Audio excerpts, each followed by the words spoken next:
Hi, I'm Emily. My dad was everything to me. We were a team, just me and him ever since Mom died when I was little. Dad was a truck driver, always pulling long hours to make sure we had enough. Every night over dinner, he'd talk about the importance of sticking it out in school, making something of myself. He managed to save just enough to get me started in college.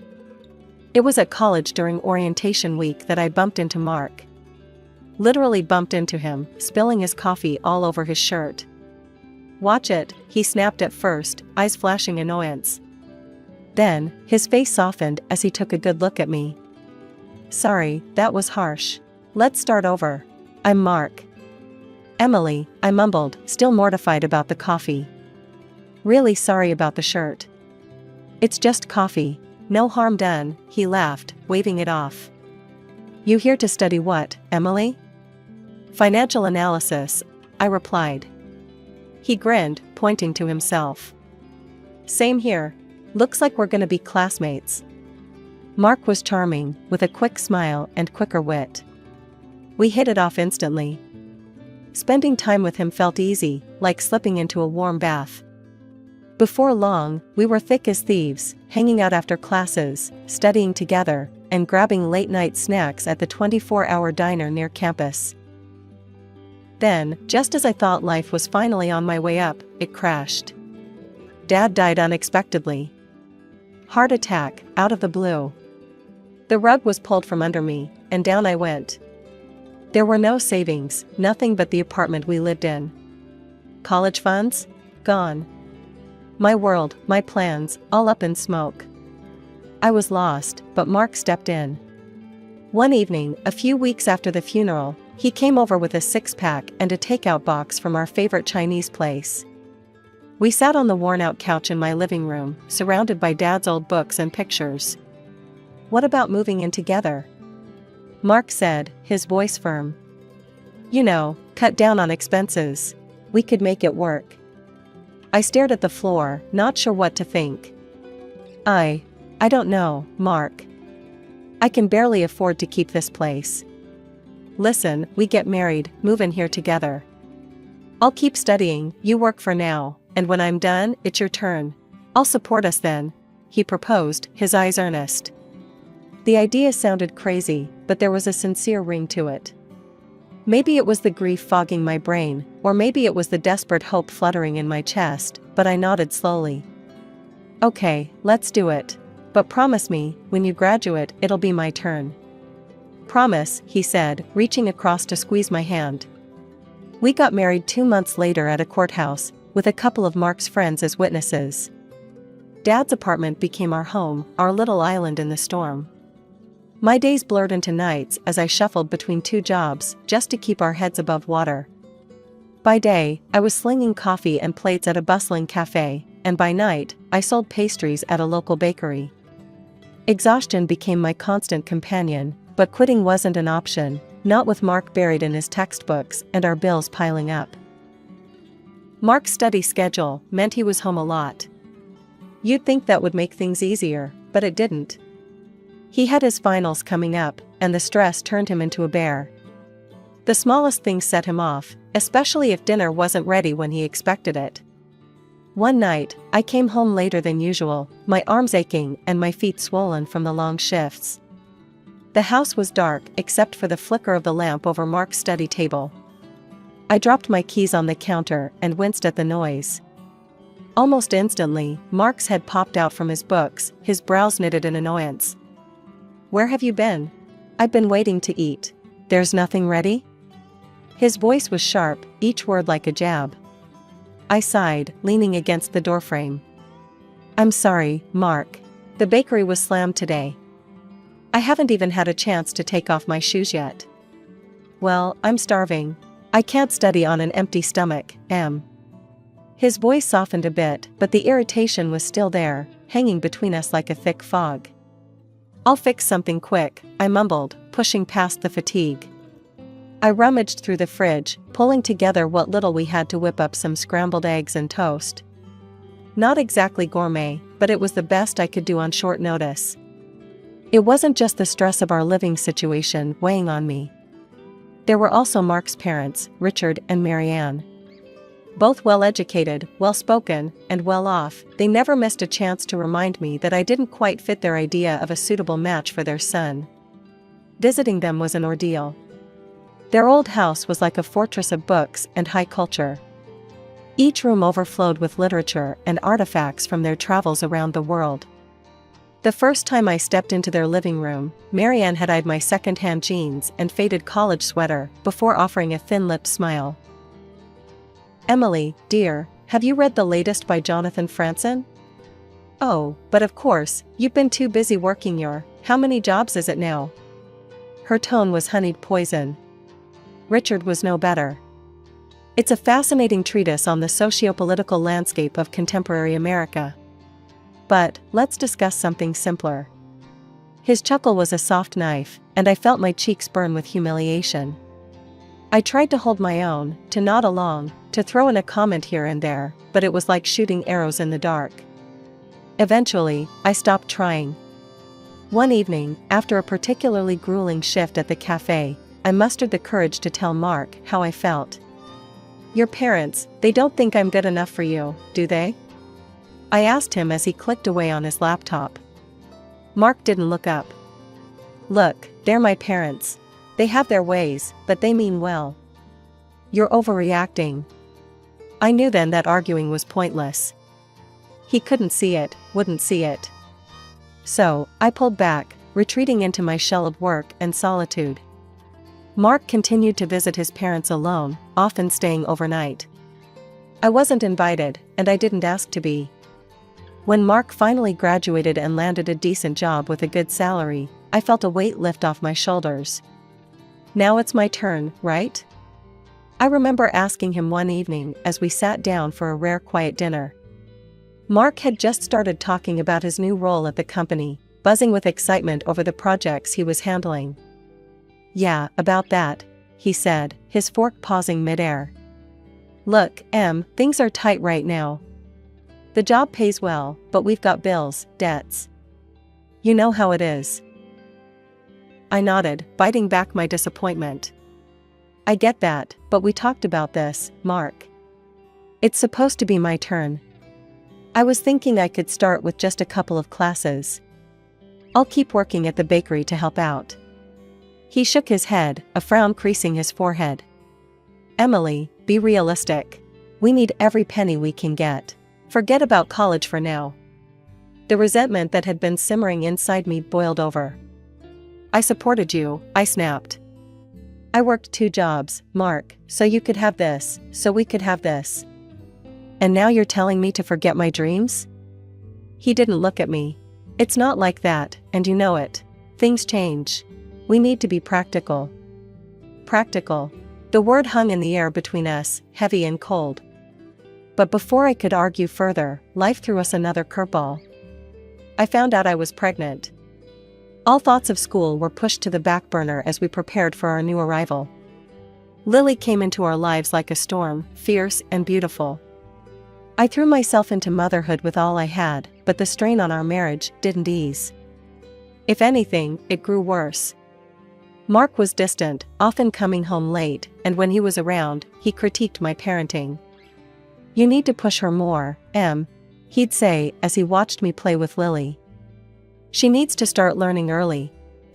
I've signed her up for French lessons and a toddler developmental center."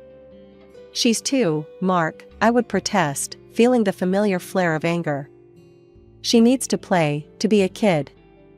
Mark had been sorting through some papers, not really listening. At that, he looked up, his expression hard. "Maybe if you had some education, Emily, you'd understand the importance of what I'm doing for her." The words said a lot. They said I was just the uneducated wife, good enough to work and pay bills, but not good enough to be a real partner in raising our daughter. When Lily turned 5, the gap between me and my family widened into a chasm. Mark's parents took it upon themselves to completely oversee her upbringing. They showed up at every school event, every concert, parading around as if they were the primary caregivers. Mark didn't just allow this, he encouraged it. It got to the point where he actually forbade me from attending school events. "Emily, you don't have the education to understand what's going on there. It's best if you stay home," he said one evening, his tone final, leaving no room for argument.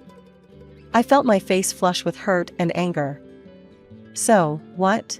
I'm not good enough to see my daughter perform? Is that what you're saying?" Mark shrugged, indifferent. "It's about what's best for Lily. My parents can provide the kind of support and image we need to project. You being there, it's just not right." I was stunned, words failing me as the sting of rejection from my own husband sank in. This wasn't just about me anymore, it was about our daughter, and the warped lessons she was learning about worth and family. Lily's behavior started changing too. She no longer saw me as an authority figure, much less a mother. When I asked her to tidy her room or finish her vegetables, she'd scoff and say, "Grandma says I don't have to listen to you." It broke my heart every single time. As Lily grew older, her disregard turned into embarrassment. One day, when Lily was about 13, she had friends over for a study group. I was vacuuming, lost in my thoughts about how distant our relationship had become. I turned the corner into the hallway, and there was Lily, her friends trailing behind her. Seeing me, she hesitated for just a second. Her eyes darted from me to her friends, and then, as if she'd made a decision, she said, "Oh, that's just the housekeeper." The words hit me like a physical blow.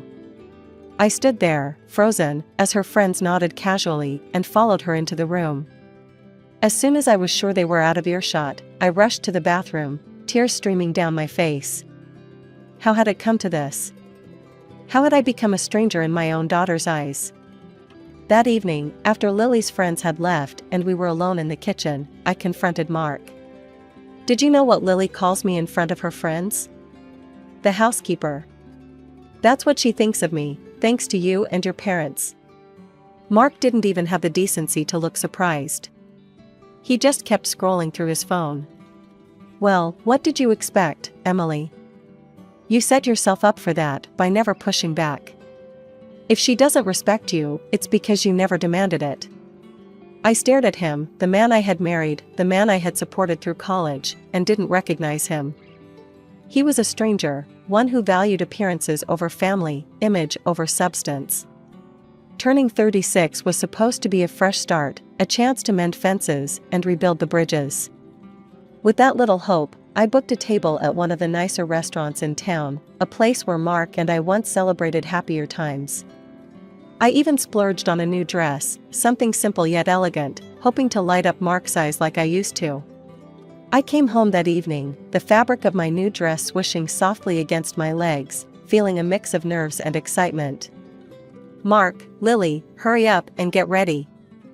I booked us a table for my birthday. It's going to be special," I announced, trying to inject some cheer into my voice. Mark looked up from his laptop, his face blank, while Lily didn't even bother to pause her video game. "Go out with you? In that?" Mark snorted first, and then Lily joined in, her laughter sharp and mocking. "What's wrong?" I frowned, looking down at my dress. "You think you look good? You look like a scarecrow," Lily scoffed, her words slicing through me. "I'm not going anywhere with you. You'll just embarrass us. Yeah, let's not pretend we're some happy family. You're just an ignorant loser, Emily. What were you thinking?" Mark's voice was cruel, devoid of any warmth. The room spun a little, their words hitting like physical blows. "But I thought we could all have dinner together, like a family," I stammered, my voice barely above a whisper. "A family? With you?" Mark laughed, cold and harsh. He thrust an envelope at me. Confused, I opened it slowly. It was a divorce application. "This is my final gift to you," he said, his tone final. I stood there, the paper shaking in my hands. This wasn't happening. It couldn't be. "We're moving out, Mom. To the nice part of town, with Dad." "There's no place for you there," Lily added, her voice echoing her father's disdain. "You can keep this old place." They packed their bags that night. I watched, numb and broken, as they hauled their belongings out of the apartment. Mark didn't look back, his steps never faltering. Lily followed him, her eyes avoiding mine, as if I were a stranger, not the mother who had cradled her, soothed her nightmares, and cheered for every little milestone. The door slammed shut, the sound echoing through the now empty apartment. I sank to the floor, my birthday dress crumpled beneath me, the divorce papers clutched in my fist. The tears came then, hot and unending, mourning not just the end of my marriage, but the loss of my daughter, my family, my whole world. The divorce was a brutal affair, stripped of any dignity or semblance of the love. When Mark sued for sole custody of Lily, claiming I was unfit due to my educational status and financial instability, the courtroom felt colder than any place I had ever been. Sitting there, the harsh lights of the courtroom felt like a spotlight, illuminating every failure I ever thought I had hidden. My in-laws were there, right beside Mark, united in their disdain for me. Richard, with his sharp suit and sharper tongue, didn't miss a chance to emphasize my inadequacies. She simply lacks the capabilities to provide Lily with the environment she needs, Richard testified, his voice smooth and confident. Her lack of education and refinement, quite frankly, it's not up to the standard a child like Lily deserves. Marianne nodded along, her agreement silent but palpable in the tight press of her lips. I wanted to scream, to tell them that love can't be measured in diplomas or bank statements, but the words choked in my throat, strangled by the weight of my grief. When it was my turn to speak, my voice was a mere whisper, barely audible even in the hushed courtroom. I have always done my best for Lily. I love her more than anything, and all I've ever wanted was to make her happy. The judge looked at me, his expression unreadable, and then scribbled some notes that felt like the final nails in the coffin of my parental rights. The gavel fell with a sound that echoed like a door slamming shut on my heart. Custody was granted to Mark, and with it, a clear message: I was not enough. Walking out of the courthouse, the sky was a brilliant blue, mocking me with its clarity. I felt anything but clear, everything was a blur, the faces, the city, my future. But amid the chaos of my thoughts, a spark of defiance flickered to life. They thought I was done, that I would crumble, but I wouldn't give them the satisfaction. I turned to my old friend Sarah, who had come to support me at the trial. I'm going back to college, I declared, the words feeling like shards of glass in my mouth, sharp and dangerous. Sarah's eyes widened. Are you sure, Em? After everything? Especially after everything, I said, the resolve hardening inside me like cement. I need to do this, for myself. I need to show them, and me, that I'm more than what they think. The journey back to college was a Herculean task. I scrimped and saved every dime, and took on extra shifts at the bakery. The nights were long, filled with textbooks and the soft hum of my old laptop as I revisited lessons I had abandoned years ago. Social media was a constant reminder of the life I had lost. Pictures of Mark, Lily, and a woman with a too bright smile in luxurious settings filled my feed. They looked happy, untouched by the turmoil they had left in their wake. The sting of their apparent happiness fueled me, driving me to study with even more vigor. By the end of the semester, my grades were at the top of my class. The professors took notice, often using me as an example for younger students. See what determination looks like, they would say, pointing to my work. The recognition was bittersweet. With each accolade, I felt a mix of pride and sorrow. Pride for my achievements, sorrow for the reason behind my drive. But no matter how hard it was, I pushed forward, building a new life from the ashes of the old. Graduation day was a blur of pride and pomp, my name echoing in the auditorium as I walked across the stage, diploma in hand. My professors furnished me with glowing recommendations that opened doors I once thought permanently closed. I landed a job at a reputable financial firm. Starting as a junior analyst, I immersed myself in work, my life becoming a cycle of reports, meetings, and endless learning. Within 5 years, I was leading my own department, a testament to the relentless nights and skipped social outings. Life wasn't just about work, though. I bought a sleek, new car, one that hummed under my touch and gleamed under the city lights. My apartment, once a cramped space filled with reminders of a painful past, was traded in for a modern, spacious loft in a vibrant part of the city. I revamped my wardrobe, my new clothes sharp and empowering, each piece a reflection of the new me. I even changed my hairstyle, opting for a chic cut that framed my face with confidence. Then, one day, as I scrolled through job listings to see what the market was offering, I froze. There, in bold letters, was an opening for a department head at a familiar company. It was Mark's company. The irony wasn't lost on me. A wicked part of me buzzed with the thrill of the potential drama. I applied, driven by the desire to restore justice. The interview was a series of rapid-fire questions, my answers sharp and sure. The panel was impressed, and by the end of the week, I had the job. The head of the company, Mr. Clarkson, introduced me to my new team. Team, this is Emily. She'll be taking over as your new department head. I expect everyone to give her your full cooperation. The room was a mix of curious and welcoming faces, but one stood out, his expression unreadable, Mark. His shock was palpable, his eyes widening as he took in my transformation from the woman he once discarded to the boss he now had to answer to. After the introduction, Mark lingered, his pride obviously bruised. When we were alone with Mr. Clarkson, he couldn't hold back. Why her? I applied for this position. I have more experience with the company. Mr. Clarkson looked from Mark to me, his expression calm. Mark, while your familiarity with the company is appreciated, it's the broader expertise and strong leadership skills we need for this role. Emily brings a fresh perspective and a proven track record that you, frankly, haven't demonstrated. I suggest you learn from her. The words seemed to crush whatever pride Mark had left. He stormed out, slamming the door behind him with a force that echoed through the quiet office. I stood there, the ghost of a smile playing on my lips, not out of spite but out of satisfaction. After the showdown at the office, Mark couldn't handle the new dynamics. Within weeks, he resigned, his departure quiet but the talk of the office. I heard through the corporate grapevine that he struggled to find a similar position elsewhere. Things spiraled for him, and soon, the woman he was living with kicked him and Lily out, tired of his constant joblessness. They moved back in with Richard and Marianne, but it wasn't the comfortable retreat Mark had hoped for.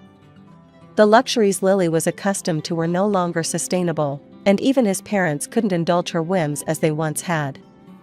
Reality bit hard, and Lily found it difficult to adjust to their changed circumstances. One afternoon, there was a knock on my new apartment door, the modern, spacious place I had made my sanctuary. I opened it to find Lily standing there, her eyes roaming over the chic decor and the city view that stretched behind me. "Wow, Mom, this place is amazing," she exclaimed, a whistle escaping her lips. "I guess I'll be staying here now." Her words hung between us, expectation thick in the air. I studied her for a moment, my heart aching with a mix of emotions. There she was, standing in my home, as if all the years of neglect and hurt could be wiped clean with a simple decision to move in. "Lily, a fresh start isn't just about a new place to stay. It's about mending things, acknowledging mistakes. I haven't heard you apologize for anything. For how you've treated me, for the things you've said and done." Her face fell, and then, as if on cue, tears welled up in her eyes. "Mom, please, I'm sorry. Can we just forget all that? I want to be here with you." It was hard, looking into her eyes and seeing the plea there. But the tears seemed more a tactic than true remorse. "Lily, I love you, but you can't stay here just because it's convenient or because you're escaping from something unpleasant. You need to want to be here for the right reasons, and you need to make amends, truly." She wiped her face, the tears stopping as quickly as they had come. "Fine. If you don't want me here, I'll just go." The months that followed were a testament to my resolve. I heard from Sarah that Mark had started drinking, unable to cope with his bruised ego and the life he had dismantled by his own hands. Lily moved to another city, perhaps in search of the fresh start she had tried to find with me. Meanwhile, my career reached new heights. Life was good, stable, and fulfilling professionally. But it was the personal victory that sweetened the newfound success. I met Tom at a conference. His kindness and understanding were a balm to the scars left by my first marriage. We connected over shared interests, and soon, friendship blossomed into love. We married quietly, a simple ceremony with a few close friends. As I stood there, exchanging vows with Tom, I realized I had found my peace. The past was behind me, and the future was a promise I was ready to keep.